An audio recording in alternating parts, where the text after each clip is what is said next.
o baleiro, olha a bala de coco. Todo mundo quer, todo mundo quer. Pai, o teu filho vende bala, dia e noite não se cala de pedir para comprar. Olá, está começando agora mais um episódio do Conversando sobre Trabalho Infantil. Eu sou o Gustavo, sócio-educador do projeto Movimento Campinas Sem Trabalho Infantil, Presente e Ausente, conhecido como PAT, um dos projetos do MVM dedicado a levar uma reflexão sobre o trabalho infantil e como prevenir ele. E hoje a gente tem a primeira parte de um episódio especial que conta com a participação do Dr. Antônio de Oliveira Lima. Ele é procurador do Ministério Público do Trabalho e coordenador da Rede Peteca. Nessa primeira parte, nós vamos conversar um pouco sobre as legislações que versam sobre o trabalho infantil no Brasil e sobre a atuação de procurador do trabalho nessa questão. Oi, Antônio, tudo bem? Tudo bom, Gustavo. Estamos aqui à disposição aqui para esse diálogo. É um prazer participar desse debate. É um prazer e eu agradeço aqui ao convite e parabenizo aqui a instituição por estar promovendo essa iniciativa desses podcasts.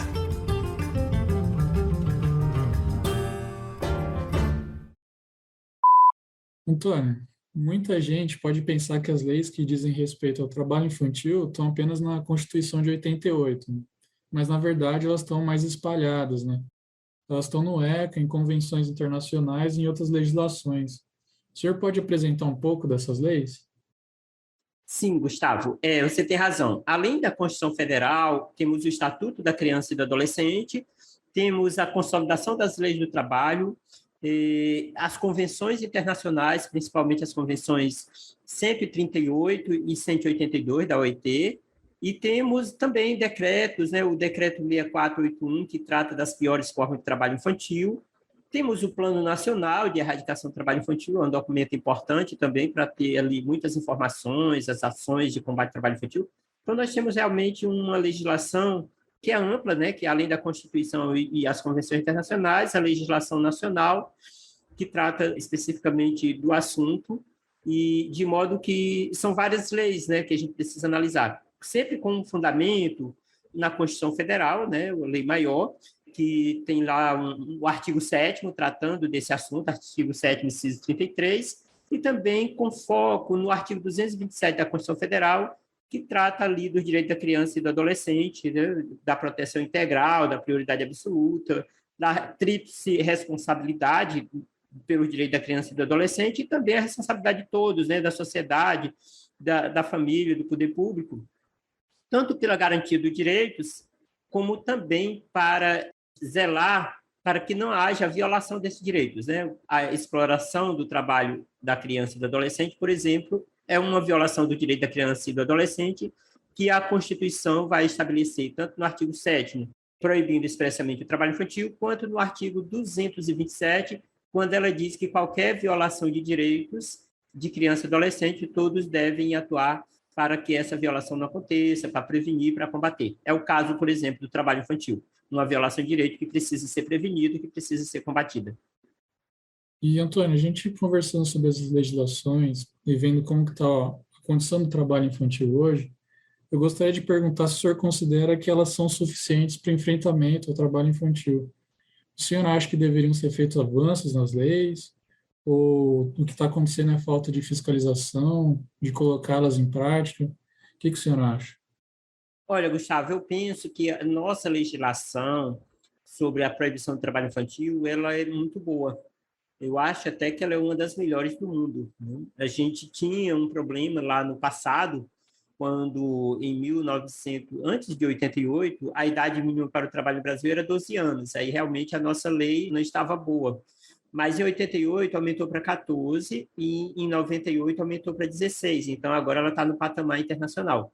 Certo? Então, assim, como a Constituição é muito clara, veda qualquer trabalho a menores de 18 anos, se for trabalho insalubre, perigoso ou noturno, ela proíbe qualquer trabalho, mesmo que não seja apenas os perigosos, insalubres, noturnos, mas qualquer trabalho aos menores de 16 anos, e ela permite apenas na condição de aprendiz o trabalho entre 14 e 16 anos, apenas na condição de aprendiz. Eu acho que a nossa legislação é bem clara, objetiva, e também, não só a Constituição, mas a própria Convenção 138 da Organização Internacional do Trabalho, que o Brasil ratificou em 2002, ela também vai estabelecer a idade mínima para o trabalho, vai estabelecer como diretriz para essa idade mínima o fim da escolaridade obrigatória, certo? Então, nós temos também uma convenção de 1999, a Convenção 182, que proíbe as chamadas piores formas de trabalho infantil, que são trabalhos insalubres, perigosos, que põem em risco a vida de crianças e adolescentes.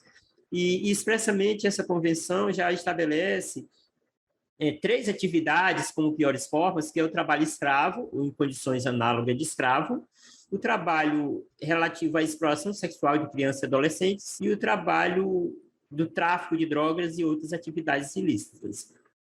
Essas 3 atividades, a própria convenção estabelece, né, como piores formas de trabalho infantil e diz que os países devem adotar políticas emergenciais, urgentes, para erradicar essas piores formas de trabalho infantil em caráter de urgência, tá?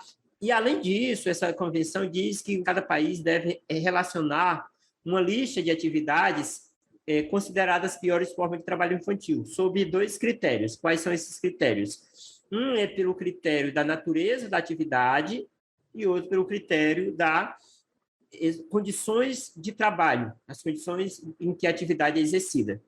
A convenção diz que se uma atividade, seja pela sua natureza, seja pelas condições em que ela é exercida, ela é capaz de trazer algum prejuízo para a saúde, para a educação, para o desenvolvimento das crianças e adolescentes, seu desenvolvimento intelectual, educacional, psicológico, né? Se ela põe em risco a vida dessas crianças, essas atividades devem ser relacionadas por cada país para que elas sejam proibidas também para menores de 18 anos.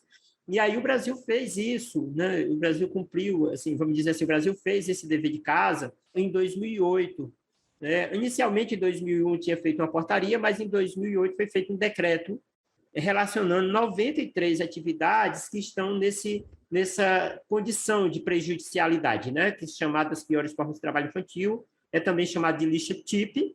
E então, assim, nós temos uma legislação bem, eu diria assim, bem detalhada. O nosso problema não é falta de lei, né? O nosso problema é a falta de cumprimento da lei. A aplicação da lei é que ainda é muito falha. Nós precisamos avançar muito ainda nessa questão. Precisamos avançar até mesmo na compreensão que a sociedade tem a respeito do problema, porque muita gente não conhece a lei. Tem gente que conhece a lei, mas não respeita ou não concorda, fica defendendo o trabalho infantil, não obstante saber que é proibido, certo? E tem a questão mesmo da insuficiência, a carência de políticas públicas. Então, eu acho que o nosso problema é, primeiro, que a lei seja conhecida, que a lei seja cumprida, certo? Esse é um ponto. O outro ponto que nós temos também de fragilidade é o fato de que, não obstante o trabalho infantil esteja proibido na Constituição, apesar de o Brasil ter ratificado a Convenção 138, né, da idade mínima, e apesar de a Constituição Federal dizer que dos 4 aos 17 anos a escolaridade é obrigatório frequentar a escola, até pelo menos concluir o ensino médio, e apesar de a Convenção 138, que o Brasil ratificou, dizer que a idade mínima para o trabalho deve ser compatível com o fim da escolaridade obrigatória, que ocorre geralmente aos 17 anos, ainda tem pessoas, parlamentares, por exemplo, defendendo a redução da idade mínima. E, nesse sentido, nossa luta hoje não é nem para nós dizer assim, vamos melhorar as leis. Não, nós temos que lutar para cumprir as leis. Mas também temos que lutar para que as leis não sejam pioradas, porque o risco que corremos é que essa lei seja piorada, porque a chamada PEC 18, né, que é a proposta de emenda constitucional número 18 de 2011, e outras 6 PECs a ela anexadas, elas propõem a redução da idade mínima para o trabalho para 14 anos, e tem uma delas que propõe até para 13 anos. E isso é um absurdo, isso é um retrocesso, isso contraria a ideia da Constituição, contraria o princípio da progressividade dos direitos sociais, contraria o princípio do não retrocesso social dos direitos, contraria o Plano Nacional de Educação, contraria a própria emenda constitucional número 59, que fala da escolaridade obrigatória até o ensino médio. Enfim, são muitos retrocessos que essa PEC ameaça, né? Ameaça trazer para o nosso direito, para o direito da criança e do adolescente. Então, eu acho que a nossa luta hoje deve ser, primeiro, para assegurar que a nossa legislação seja mantida, que a Constituição Federal seja mantida, que seja mantida a proibição do trabalho abaixo de 16 anos, como está na Constituição, e que a partir dos 14 seja permitido apenas na condição de aprendiz, e de modo que o nosso problema hoje não é a lei, né? O problema é, de um lado, a falta de cumprimento da nossa lei atual e, do outro, a ameaça de retrocesso na lei atual. E o senhor é procurador do Ministério Público do Trabalho, que está em contato direto com essa relação entre o trabalho infantil e as legislações, né? Como é a atuação de um procurador do trabalho no enfrentamento ao trabalho infantil?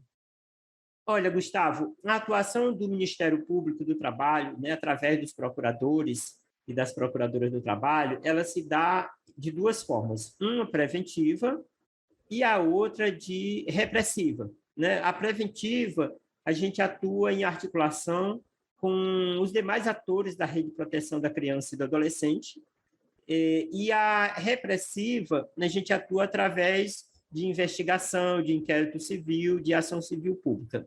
Eu vou falar primeiro da repressiva e depois eu vou falar da preventiva, porque na preventiva nós temos uma atuação mais intensa, mais forte, mais diversificada, né? E na repressiva nós temos a seguinte atuação: quando chega uma denúncia de trabalho infantil, e essa denúncia qualquer cidadão pode fazer, qualquer pessoa pode fazer, qualquer órgão ou entidade da rede de proteção, os meios de comunicação pode fazer, qualquer instituição, pessoa pode fazer. Através do site do Ministério Público do Trabalho, né, tem um local que faz a denúncia, né, que você registra o que está acontecendo, e esse fato vai ser apurado, vai ser investigado. Como é que faz para apurar? Primeiro, é instaurado um processo, né, uma investigação através de um inquérito civil, e são ouvidas as pessoas envolvidas na situação, né? Geralmente são ouvidas as crianças, adolescentes, as famílias dessas vítimas, e são ouvidos também a empresa, o empregador, a pessoa que está explorando o trabalho infantil. Às vezes, a gente não consegue identificar esse empregador, essa pessoa, porque há muito trabalho informal, né? Nos trabalhos informais e autônomos, a gente muitas vezes não tem um investigado específico. Você encontra, por exemplo, uma criança, um adolescente em situação de trabalho na praça, vendendo alguma coisa, ou então encontra na rua, fazendo a coleta de material reciclável, vendendo em semáforos, nas praias. Então, essas situações você encontra o trabalho infantil, mas geralmente você não encontra um empregador, é um trabalho autônomo, que não tem uma pessoa para ser investigada especificamente. Nesse caso, a investigação se dá em face do município, onde aquele fato está ocorrendo, para que o município adote políticas públicas para essa situação. Mas uma vez que o Ministério Público constata, através desse inquérito, a situação, a irregularidade, ele propõe ao investigado um termo de ajuste de conduta, chamado de TAC. É um documento que o investigado assina, se comprometendo a regularizar a situação, a não voltar mais a explorar o trabalho de crianças e adolescentes. E se esse investigado não concordar em assinar o termo, aí o Ministério Público do Trabalho ajuiza uma ação civil pública e pede ao Judiciário que estabeleça, condene esse réu nas obrigações de fazer o que a lei determina e na obrigação de não fazer aquilo que a lei proíbe. Por exemplo, não explorar o trabalho da criança e do adolescente, certo? E aí também pede uma indenização por dano moral coletivo, né? A reparação pelos danos causados à sociedade decorrente daquela exploração do trabalho infantil, certo? No termo de ajuste de conduta, esse compromisso, a empresa, o investigado, ele vai assumir sem ter que ir para o judiciário, administrativamente. Mas se ele não assumir esse compromisso, aí ele vai responder a esse processo e o juiz, acolhendo o pedido, ele condenará o executado, o investigado, nesse caso ele já é chamado de réu, condenará o réu a cumprir essas obrigações e também a pagar a indenização por dano moral coletivo. Agora eu vou falar sobre a atuação preventiva. A atuação preventiva, o Ministério Público do Trabalho atua especificamente em ações que busquem fortalecer a implementação de políticas públicas da criança e do adolescente, tanto na parte de prevenção do trabalho infantil para que não ocorra, como também nas políticas públicas para aquelas crianças e adolescentes que já estão sendo vítimas do trabalho infantil para o atendimento. Então, tanto na prevenção como no combate ao trabalho infantil, essas ações se dão no campo das políticas públicas, em parceria com vários órgãos e entidades. Para essa finalidade, nós temos muitas ações. Eu vou destacar aqui 3 delas, porque são as 3 que estão estruturadas enquanto projetos estratégicos. Uma ação voltada para o fortalecimento de políticas públicas, é o projeto Políticas Públicas, né, dentro do programa Resgate à Infância do MPT. Nós temos um projeto que busca, né, naqueles municípios, principalmente os municípios com maiores índices de trabalho infantil, com menor índice de desenvolvimento humano, de menor IDH, ou então até aqueles municípios que apresentaram em 2010, né, o último censo realizado, mais de 400 casos de trabalho infantil. Então, nesses municípios de maior incidência, de maior número de trabalho infantil, de maiores vulnerabilidades da sociedade, com menor índice de desenvolvimento, o Ministério Público do Trabalho busca, junto a esses municípios, a implementação de um conjunto de ações para fortalecer a rede de proteção, fortalecer as políticas públicas, para identificar as crianças e adolescentes que estão em situação de trabalho e atender essas crianças e adolescentes nas políticas públicas, especialmente no serviço de convivência e fortalecimento de vínculos, na política de aprendizagem profissional, certo? E também na busca da educação de tempo integral. Então, esse é o chamado projeto Políticas Públicas do Ministério Público do Trabalho, que busca, junto ao município, a implementação de políticas públicas, tanto para prevenir o trabalho infantil, quanto para combater aquelas situações em que o trabalho infantil já está ocorrendo. O outro projeto que o Ministério Público do Trabalho desenvolve é no campo da aprendizagem profissional. As empresas de médio e grande porte são obrigadas a contratar aprendizes. Pelo menos 5% de seus empregados e o máximo de 15% devem ser de aprendizes. É o que está na lei, é o que está na consolidação da lei do trabalho, na lei do aprendiz. Só que muitas empresas ainda não cumprem essa cota mínima de 5%. Então, o Ministério Público do Trabalho tem uma atuação estratégica no sentido de chamar as maiores empresas, aquelas empresas que têm cotas para cumprir, com maior número de aprendizes que ela deve contratar e que ainda não contratou, para que ela busque implementar essa cota mínima. Estabelece inicialmente um prazo, e depois desse prazo, se a empresa não cumprir, aí abre uma investigação. E aí, uma vez que abre a investigação, segue aquele mesmo protocolo que eu falei há pouco, né? Propõe o termo de ajuste de conduta, se a empresa não assumir esse compromisso de regularizar administrativamente através do TAC, ajuiza uma ação civil pública para que ela cumpra a lei do aprendiz, tá? Isso é um projeto Aprendizagem Profissional. E o terceiro projeto que o Ministério Público do Trabalho desenvolve é um projeto no campo da educação, a Escola no Combate ao Trabalho Infantil. O nome do projeto é MPT na Escola, certo? E esse projeto, eu vou poder falar um pouco dele mais depois, porque ele tem origem no PETECA, que é o Programa de Educação contra a Exploração do Trabalho da Criança e do Adolescente. Eu sou idealizador e coordenador desse projeto, né? Instituído aqui no Ceará desde 2008, já estamos agora entrando no 14º ano de execução desse projeto, que a gente hoje chama aqui como Rede PETECA. Eu vou poder explicar melhor o que é esse projeto, mas o Ministério Público do Trabalho adotou essa metodologia da Rede PETECA no projeto da educação, que tem como foco principal tratar desse tema do trabalho infantil junto à escola, engajar a escola no combate ao trabalho infantil, conscientizando, sensibilizando e capacitando os professores sobre esse tema, para que esse tema seja abordado em sala de aula dentro de propostas pedagógicas, né, temas transversais. Por exemplo, que estabelece a LDB, a Lei de Diretrizes e Bases da Educação.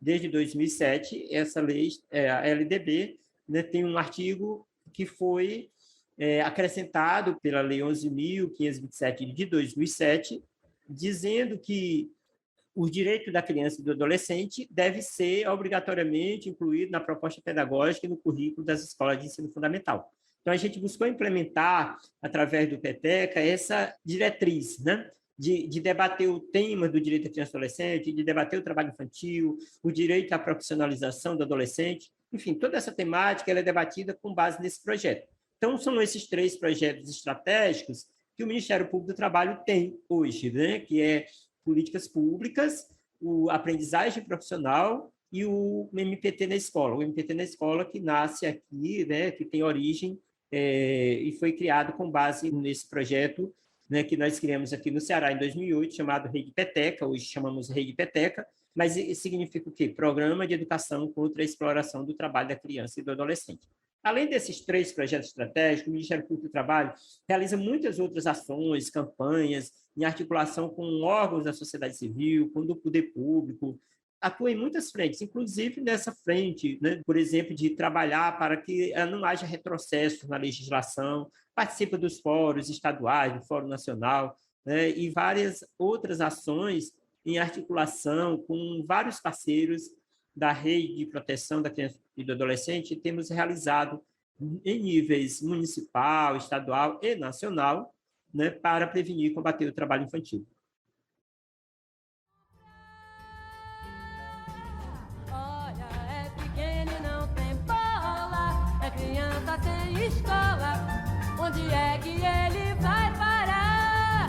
Só no baleiro, na bala de coco. Todo mundo quer, todo mundo quer. Bom, com isso a gente encerra essa primeira parte da participação especial do Dr. Antônio, que volta no próximo episódio para falar um pouco sobre os dados do trabalho infantil no Brasil, dar um panorama de como está hoje em dia, né? Obrigado pela participação de hoje, Antônio. Ok, Gustavo, eu que agradeço. É sempre um prazer estar nesse diálogo aqui, né, que é tão importante no fortalecimento da rede de proteção. Então, é um prazer e eu agradeço o convite. E para você que está ouvindo, muito obrigado por acompanhar a nossa conversa. Se você gostou e quer saber mais, acompanhe o nosso podcast e procure a gente pelo nosso site, o patcampinas.com.br, e pelas nossas redes sociais. É só procurar por Pat Campinas no Face, no Instagram, no YouTube e no Twitter. Ah, e fica atento. Se você acha que está passando por uma situação de trabalho infantil ou conhece alguém que está, procure ajuda. Você pode ligar no número 100 do Disque 100 ou mandar uma mensagem para a gente. O trabalho infantil só vai acabar se todo mundo ajudar. Beleza? Então até a próxima.